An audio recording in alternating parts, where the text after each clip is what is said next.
Salve, galera! Beleza? Cara, estamos aqui para mais esse bate-papo e hoje vai ser muito legal. A gente está aí batendo um papo da hora sobre este tema, o reino de cabeça para baixo. E o legal dessa série é que a gente está baseada, ela é baseada também no livro O Reino de Ponta Cabeça, do Craig. É um livro muito da hora e que a gente vai aprender sobre várias coisas. Só que hoje, para esse papo mais direto, esse papo na lata, esse papo reto, nós temos dois convidados aí especiais demais da conta. Cadê essa galera? Nós temos aí Ricardo Augusto, vulgo Grandão, e nós temos aí André. Beleza? André torce pro Inter, né, André? É isso mesmo? Não faz isso com ele. Não. Mas, cara, obrigado, viu? Obrigado por ter aceitado o convite aí mesmo, essa rotina louca, intensa. Não, se bem que achar que não tem uma rotina intensa, né? Muito boa, assim, a agenda sua, né? Mais uma ponta do Ai, meu pai do céu. Mas vamos lá. Nós estamos aqui com o Ricardo Augusto, meu parceiro, meu amigo. Ricardão, manda brasa aí, se apresenta aí. Gente, eu sou o Ricardo, corintiano, e a gente vai conversar um pouco aí desse reino de cabeça para baixo, que é coisa de gente que tem o pé no chão e a cabeça nas alturas. Que isso? Ô, louco, ele ensaiou, hein, André? Então, também aqui com o André. André também é um dos pastores da comunidade. Tá contigo essa pelota aí, meu brother. Beleza, tudo bem, pessoal? Grande abraço aí para vocês. Muito bom estar aí batendo um papo junto com vocês. E meu nome é André e eu sou gremista, para deixar bem claro, tá? Mas vamos lá. Chama de Colorado. Não, ele é corajoso, ele é tipo eu, né, cara? A gente tem coragem assim, de falar que é cruzeirense, que é gremista, mas tá bom, né? Não, e falando nisso, porra, que é isso na Copa do Brasil, hein, André? Faz parte. Mas vamos para as coisas mais prioritárias da vida. Beleza, galera, mas vamos lá. A gente está conversando sobre essa série, O Reino de Cabeça para Baixo, e ela é basicamente falando sobre ser discípulo de Jesus, andando na contramão de uma sociedade que vai totalmente contra os valores do reino, né? Só que para hoje é um bate-papo mais ligeiro, um bate-papo mais direto. E as perguntas vão ser lançadas entre esses caras vão dominar no peito e sair jogando, porque os caras é craque, beleza? Mas vamos lá, então. Queria já lançar a primeira pergunta aí para Ricardo Augusto, vulgo Grandão. Ricardo, vamos lá. A primeira pergunta é, não sei se você chegou, provavelmente já deve ter meditado nesse texto, até pregado nele, né? Mas como entender as bem-aventuranças nessa perspectiva do reino de cabeça para baixo? Qual que é a relação que tem as bem-aventuranças com essa perspectiva do reino de cabeça para baixo? Para muitas pessoas ao longo da história da igreja, as bem-aventuranças, elas são as marcas fundamentais do caráter do discípulo de Jesus. Então, você quer ser um bom discípulo, você tem que estar manifestando essas virtudes, essas marcas. Só que essas marcas, elas são contraculturais na época de Jesus e continuam sendo contraculturais hoje. Então, quem vive o Sermão da Montanha, quem vive as bem-aventuranças, cara, inevitavelmente vai na contramão da cultura. Ele tem uma marca de, assim, ser loucura. O cara que ouve aquilo fala, não é feliz quem vive assim. Mas Jesus diz que é contracultural. Da hora. André, pegando esse gancho aí do Grandão, cara, como é que o adolescente ele pode aplicar isso de forma prática na vida dele, no dia a dia, nos estudos, na rotina, nos desejos, naquilo que eles fazem, né? Como é que eles podem aplicar isso de forma prática na vida deles? Em primeiro lugar, né, a bem-aventurança, uma outra palavra que a gente poderia traduzir, né, a partir desse Sermão do Monte que Jesus ensina assim, para os discípulos e para a população em geral, seria feliz, né? Do grego makarios, então feliz, talvez seja um termo mais próximo da gente do que significa essa bem-aventurança, e a gente consegue compreender onde que a gente quer chegar. Então a felicidade Felicidade todos nós queremos. Todos nós buscamos uma vida com sentido, uma vida feliz. E não há nada de errado nisso. A questão é qual é o ponto de partida, qual é o meio que a gente chega e como a gente chega até o final, né? Então, o ponto de partida é sempre a vontade de Deus, a sua palavra, para que ela se faça presente na nossa vida, né?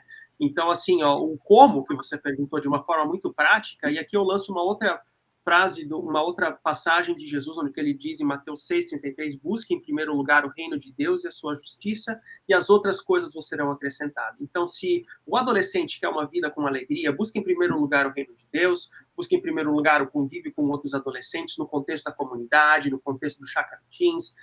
Você quer uma vida com propósito, busque em primeiro lugar o reino de Deus. Você quer uma vida que faça sentido nos teus estudos, na tua família, busque em primeiro lugar o reino de Deus, né? Então, assim, de uma forma muito prática, sempre se inicia com o reino de Deus. E a partir do momento que o reino de Deus ele se faz presente, né, quando nós compreendemos quem é Cristo, queremos viver com ele, fazemos disso um discipulado do nosso coração, então, ele vai trabalhando nas nossas áreas, isso vai se transparecendo também nas outras atividades do nosso dia, seja no nosso convívio social, seja no nosso convívio escolar, seja no nosso convívio familiar, e assim por diante. Da hora, cara, da hora. Vamos lá, segunda pergunta aqui, então. Já vou lançar a bola para André e o Grandão complementa. André, é o seguinte, cara. Como a vida de Jesus, ou a vida em Jesus, vira o nosso mundo de ponta cabeça, vira o nosso mundo de cabeça para baixo? Como é que o adolescente ele olha para Cristo e ele entende que o reino de Deus é um reino que vai contrário àquilo que a sociedade impõe? Boa pergunta. Eu sempre parto do princípio que a fé cristã ela é uma espiritualidade da autoconfrontação. Tá? Essa é uma palavra-chave, porque a palavra ela vem até nós de uma forma, primeiro como um espelho. Ela mostra quem nós somos pecadores, que carecemos da glória de Deus, mas esse espelho também revela quem Deus é. Então, assim, quando ele nos confronta, ela mostra que nós somos pecadores. E a espiritualidade cristã, ou pensando aqui no modelo de Jesus, né, na pessoa de Jesus, ela nos ensina e confronta de que antes de eu olhar para o cisco do olho do próximo, eu preciso olhar para a minha própria viga. Então, não é uma questão de confrontação, de ira para com o outro. Se trata de uma autoconsciência, uma reflexão pessoal de quem eu sou diante de Deus e diante das outras pessoas. Então, assim, antes de, por exemplo, acusar alguém, falar de alguém, a utilizar da ira, eu preciso também fazer uma autoconfrontação, contar até 10, refletir sobre aquilo e tratar com aquilo de uma forma mais pacífica possível, questões interpessoais. Ou então, quando eu estou orando ou refletindo acerca de sonhos, desejos da minha vida, eu me coloco em oração diante de Deus e não já tomo a decisão e depois eu pergunto qual é a vontade de Deus na minha vida. Então, assim, é uma posição de submissão. E para o adolescente hoje é muito difícil, né? É uma fase ímpar, vamos chamar assim, não digo crítica, mas ela é ímpar, ela é singular. E às vezes é muito difícil se submeter à voz de outro. Então, por essa razão, quando nós compreendemos que a voz de Deus é uma voz que quer o nosso melhor, nós nos submetemos àquilo, para qual que é o propósito, o desígnio dele, então ele ele abre os caminhos nas nossas vidas, e isso é contrário a uma realidade da cultura que prega muito mais a autonomia própria, a autonomia do indivíduo, indiferente com qualquer tipo de autoridade.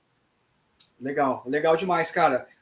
Grandão, eu tava conversando, eu tô lendo um livro muito legal, que é aquele livro ali, ó, do Bibotalk, O Deus que Destrói Sonhos. É um livro muito da hora. E nesse livro, cara, o Bibo ele vai falar uma parada muito, muito interessante, assim. Ele diz que a gente vive numa sociedade onde a adolescência e a juventude é marcada por salvação. Salvação de quem? A salvação do mundo. Porque o adolescente, o jovem, ele acha que ele tem nas mãos o poder de salvar a sociedade. É por isso que essa geração se apega tanto à ideologia. Porque a ideologia é utopia, tá ligado? Então os caras vão olhar e vão assim, cara, isso aqui é a saída para essa sociedade opressora, né? Então eu ia falar que existe um senso comum intrínseco de que ele ou ela, né, é capaz de salvar o mundo. Mas pegando o gancho aí da fala do André, eu queria saber de você, Grandão, por que é tão difícil o adolescente se submeter a Cristo, mas em contrapartida, ele tem facilidade em se submeter a outras coisas, por exemplo, ideologias? Eu diria que assim, essa dificuldade não é de adolescente só, não. Você que está ouvindo aí, você não está sozinho. Esse é o desafio de todo ser humano que é marcado pelo pecado. E a gente precisa ouvir a voz de Jesus, que está dizendo que quem quiser encontrar a vida, a verdadeira vida, tem que abrir mão dela, tem que perder ela. Ou a gente precisa lembrar da parábola de Jesus que fala que você encontrou um tesouro num terreno, num campo, que assim vale mais do que o próprio mundo. E aí você vai e vende tudo que você tem para comprar aquele terreno onde está aquele tesouro. Em outras palavras, na hora que você olha para Jesus, cara, tem que cair a ficha de que nada, nada, nada, nada na realidade inteira é melhor do que ele. Que nenhuma ideologia, nada na história pode fazer só o que Jesus pode. Né? Ele é aquele que tem condição de realizar todas as utopias, de fazer uma humanidade nova, de fazer nova todas as coisas. E, na hora que a gente começa a perceber isso, aí a gente se rende a Jesus. E quando eu falo se rende, é nesse tom de se submete, que foi a palavra que você usou. A gente entrega a vida, e a vida não é mais nossa, a vida é de Jesus. E agora a vida que eu vivo não é mais minha. E essa coisa é muito radical, cara. Isso é uma inversão muito louca que adolescente, jovem, criança, seja quem for, precisa olhar para Jesus, reconhecer quem ele é e entregar a vida para ele. Não tem jeito. Não. Da hora. Muito massa, cara. Vamos lá. Terceira pergunta aí, grandão. Vou lançar para você, domina nos peitos, tá jogando, beleza? Como as palavras de Jesus, ou como a vida de Jesus, impacta a sociedade dos nossos dias? É interessante, grandão, assim, que no livro, o Craig ele vai falar que a tendência das gerações, isso, assim, algumas pesquisas já comprovam, né? Que a gente vem vivendo as gerações mais seculares da história, né? E esta geração está entre as piores da história no que diz respeito à secularização, né? E eu estava conversando com os adolescentes domingo e o tema foi estranhos em um mundo estranho, né? Aí eu falei, cara, eu preciso falar sobre isso porque... Eu falei, cara, e aí? Quem que já foi considerado estranho no contexto escolar? Todo mundo levantou a mão. Eu falo, por quê? Aí eles falaram assim, é porque meu cabelo é feio, é porque minha maquiagem ficou borrada, porque a minha roupa é feia. Mas eu esperava que eles falassem assim, é porque eu sou cristão e a galera não curte muito. Entendeu? Tá ligado? Mas beleza, cara. Então, pega isso aí, cara, e manda brasa aí. O que você acha? O que Mas, cara, eu concordo, assim, a gente está no momento da história que a gente vive o momento mais secularizado, praticamente, assim, pagão, pós-cristão, que a gente já experimentou na história. Só que eu curto muito uma imagem que um cara chamado Oliver O'Donnell utiliza, que ele fala que Jesus foi como um cometa que caiu, deixou uma cratera gigantesca na história da humanidade. E você pode não reconhecer o cometa, porque o cometa já foi, estourou, passou, mas a cratera está ali, ó, as marcas ficaram ali. Então, várias coisas, apesar da nossa sociedade ser extremamente secularizada, paganizada, pós-cristã, cara, a vida de Jesus, o que ele fez, falou, dividiu a história em antes e depois. E até hoje, a gente tem essas marcas. Se a gente fala de direitos humanos, a gente fala de direitos humanos por causa de Jesus. Se a gente fala de amor ao próximo como sendo algo valoroso e honrado para todo mundo, é por causa de Jesus. Jesus dividiu a história, ele marcou a humanidade mesmo nesse momento que a gente está. E quando a gente percebe que, Jesus não é apenas um cara que marcou a história, mas ele é o próprio Deus que entrou na história, a nossa vida muda de dentro para fora. Então a gente começa a ter que ser estranho. E na moral, assim, eu fico preocupado quando a galera fala, não, a galera me achou estranho por causa da roupa que eu vesti. Eu fico um pouco preocupado. A gente precisa ser reconhecido, a gente tem que gerar um tipo de estranheza. Não uma estranheza que afasta, porque eu curto muito na vida de Jesus, eu acho que a gente precisa expressar isso na vida nossa. Cara, que Jesus era um cara que era contra a cultura, confrontava, mas ao mesmo tempo as pessoas estavam perto. Ele conseguia fazer esse movimento de uma forma única. A gente precisa disso. A gente precisa ser contra a cultura, que confronta essa cultura louca que está vivendo aí, mas que ainda assim, de alguma forma, a galera quer estar perto. Show de bola, show de bola. André, cara, pegando esse gancho aí do grandão, por que na prática, cara, para o adolescente, por exemplo, eu estava conversando hoje com uma amiga aqui da Princesinha, e eu falei para ela assim, Vitória, se você parar para pensar, cara, a igreja, ela tem, eu vou usar o termo papel, porque é consequência da missão, né? Mas a igreja tem um papel de também formar espiritualmente um adolescente, um filho, né? Por outro lado, os pais que convivem muito mais com os filhos também têm esse papel. Só que todo o esforço do pai e todo o esforço da comunidade, ele pode ser facilmente desconstruído, então pode se tornar algo raso e vago num contexto completamente secularizado.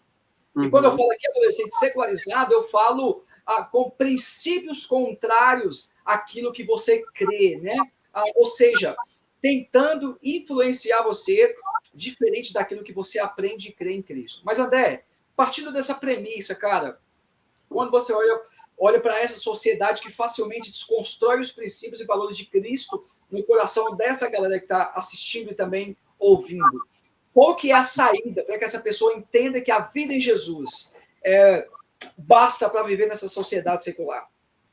É muito bom, Lucas.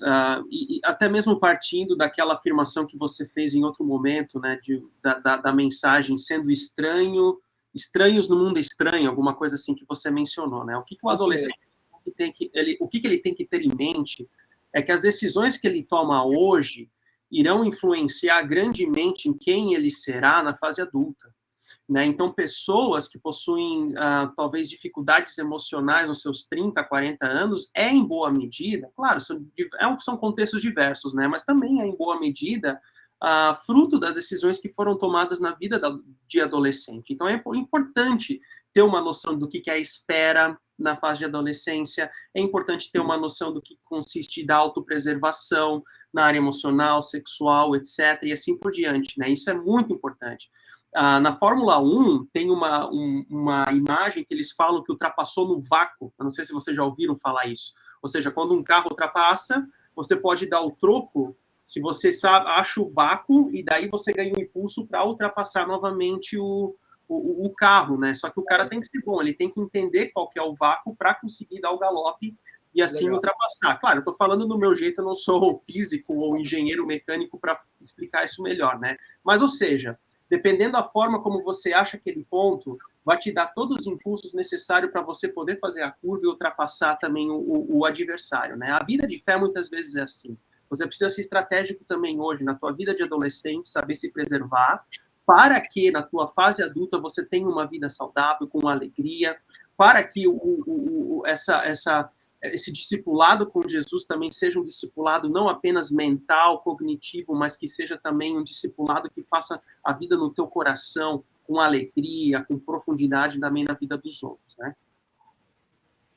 Legal, nós temos intrusos no chat aí, ó. Ele é muito bom, o Atlas é muito fera, né? Mas legal. Ô Grandão, cara, Mateus, capítulo 5, lá nas Bem-aventuranças. Então, conversando com eles domingo, eu li para eles, a gente leu essa perícope, né? Mas eu foquei nos versículos 11 e 12. Diz assim, então, Jesus está conversando com os caras e fala assim, bem-aventurados serão vocês quando por minha causa os insultarem, os perseguirem e levantarem todo tipo de calúnia contra vocês. Então, eu falei assim, cara, olha que legal que Jesus está falando. Jesus está falando que se vocês forem perseguidos, caluniados, injuriarem vocês, isso vai acontecer. Então, Jesus está afirmando. Aí eu peguei e falei assim, tá, mas o que Jesus fala que deve acontecer depois disso? A gente deve ficar triste? A gente deve chorar? A gente deve esconder em casa? Não, porque o versículo 12 fala assim, porém, alegrem-se e regozijem-se, porque grande a recompensa nos céus. Pois da mesma forma que perseguiram os profetas que viveram onde você, perseguem vocês também. Então, assim, Grandão, pegando isso aqui, cara, por que é tão difícil para a nossa geração, para os nossos adolescentes, eu vou usar sofrerem, né? Mas não sofrerem um pouquinho dessa perseguição, né, cristã? Por que eles não são, de alguma forma, taxados ou apelidados por conta da sua fé? Será que isso é pelo mau testemunho? Será que é porque eles não entenderam a identidade deles em Cristo? Ou porque a gente vive uma fase de uma geração de cristãos adolescentes ainda muito rasa, superficial? E eu estou falando isso, essa pergunta para você, porque é sobre isso que, inclusive, a gente conversou domingo. Então, eles estão bem ligadinhos nisso aí que eu estou perguntando para você. Cara, indo por partes, tá? Segura aí. Primeira coisa, assim, a gente vive num contexto brasileiro super privilegiado. Existem contextos espalhados pelo mundo que perseguição é algo extremamente sério, violento, é imposto pelo Estado e tudo mais. A gente é muito privilegiado. Isso é a primeira coisa. A segunda coisa que eu diria que, assim, eu acho que existem vários fatores culturais que fazem pressões cruzadas em vocês para que vocês optem por, não, aqui eu vou negociar para me dar bem com o grupo, né? Para assim não ter esse tipo de perseguição, mesmo que seja mais soft, mais água com açúcar. Mas o que eu diria, cara, a terceira coisa, arrisca. Você precisa dar a cara a tapa, experimentar que vale a pena. Na faculdade eu tinha um cara que era brother e o apelido dele era Bobo. E assim, o apelido do cara não era à toa, que era o Bobo, né? Eu lembro no bandejão da Unicamp, bandejão lotado, a gente comendo bandeco, né? E tinha um cara do lado dele que ele nunca tinha visto na vida, mano. Nunca tinha visto na vida. Ele levantou na mesa do bandeco do nada, olhando pro cara, bateu na mesa e falou: tira a mão da minha perna, seu. Assim, ver segue a palavra, vocês entenderam, né? Mano, o lado do cara se enfiou embaixo da mesa, ele nunca tinha visto. Porque o Bobo adorava zoar todo mundo, zoar com tudo. E assim, apesar de ele ser um amigo, cara, eu tinha que aguentar. E toda a zoeira que ele fazia comigo tinha a ver com a minha fé. Tinha a ver com Jesus. Mas assim, não foram poucas as vezes que quando ele precisava, cara, quem que ele procurava? Chegava para mim, mano, tá acontecendo isso, isso, isso. O que eu faço? Ora por mim. Meu, assim, paga para ver. Topa o desafio de viver Jesus de uma forma real no seu dia a dia, que pode ser que você vai ter que aguentar algumas zoeiras, algumas piadas da galera, mas você vai ver e isso vale a pena, não só para você, mas para seus amigos que estão perto. Show de bola, show de bola. Galera, então, para a gente finalizar, cara, eu queria que a gente passasse para a última pergunta e que vocês emendassem o papo reto no final, beleza? Então, a última pergunta é como é que eu posso pegar isso tudo que vocês falaram e aplicar isso em algumas áreas da minha vida? E quais áreas são estas? Estudo, desejos, sonhos e crises. Ou seja, como é que o reino de Deus, o reino de cabeça para baixo, pode influenciar diretamente estas perspectivas sociais, né, que engloba todas as áreas da minha vida. André, tá contigo? Depois passa para o Grandão e a gente finaliza com a oração, beleza? Cuide-se de si mesmo, se preserve, porque Deus te ama, Deus quer conviver contigo, e Ele também quer fazer a diferença em todas as áreas da tua vida. Se eventualmente houverem amigos ou amigas que olharem para você e te acharem estranho porque você tem uma vida com Jesus, lembre-se que Ele está contigo. O cristão é aquele que tem um Deus que luta por ele, né? Nós não precisamos lutar sozinhos, mas Deus vai à frente e Deus está cuidando de você. Isso não é algo que é específico do adolescente, mas do adulto, do idoso, da criança, indiferente. Aquele que é discípulo de Jesus sabe que haverá a perseguição, não essa perseguição bélica, por assim dizer, mas é uma perseguição moral, muitas vezes ofensiva, mas que vale a pena viver com Jesus. Lembre-se disso, vale a pena viver com Jesus. Show de bola. Grandão, tá contigo. Cara, essa é boa, hein? Mas vamos lá, vou tentar aqui dar meu pitaco. Gente, nos sonhos, acho que vocês estão na fase que sonhos é uma coisa que rola e rola muito. E vocês vão perceber, hora ou outra, que muitas vezes os sonhos não acontecem, ou que eles mudam, e que alguns deles acontecem. Mas acho que o grande desafio é a gente não sonhar sozinho. sonhar com Jesus, porque aqui, parafraseando Raul Seixas, sonho que se sonha junto se torna realidade, né? Então, sonha com Jesus. Acho que é o melhor tipo de sonho que a gente tem para sonhar, é os sonhos que a gente sonha junto com ele. E na crise, cara, como o André disse, não esquece não, você não tá sozinho. Isso é muito louco. O próprio Deus, o Criador de todas as coisas, o soberano, o eterno, todo-poderoso, cara, tá contigo. Você não tá sozinho na crise. Então fica em paz. Show de bola, gente. Cara, obrigado, André. Obrigado, grandão. Muito bom esse bate-papo. E eu tenho certeza que vai ser bem produtivo para a vida dessa galerinha. E, ó, para a gente finalizar, eu queria pedir o grandão para orar, mas antes, dizer para você que vai estar no YouTube da Chácara esse bate-papo e também no podcast Talk Team, beleza? Então, compartilha. Muita gente aí vai curtir bastante esse bate-papo. Grandão, você ora por nós então, irmão? Opa, vamos lá. Pai, a gente começa te dizendo obrigado, porque o Senhor nos alcançou, o seu amor, a sua graça é derramada nas nossas vidas. Mas eu também quero pedir por cada team que está ouvindo, cada pessoa que está ouvindo esse material, que isso possa tocar coração, tocar mente, e que elas possam se entregar inteiramente a Ti, Jesus, entregar os sonhos e saber que quando acontece alguma perseguição, quando o dia mal chega, a gente nunca está sozinho, Pai. Dá do seu Santo Espírito para cada um de nós. Essa é a nossa oração, em nome de Jesus. Amém. Amém. Então, valeu. Obrigado, André. Obrigado, grandão. Galera, tamo junto. Valeu, galera. Valeu.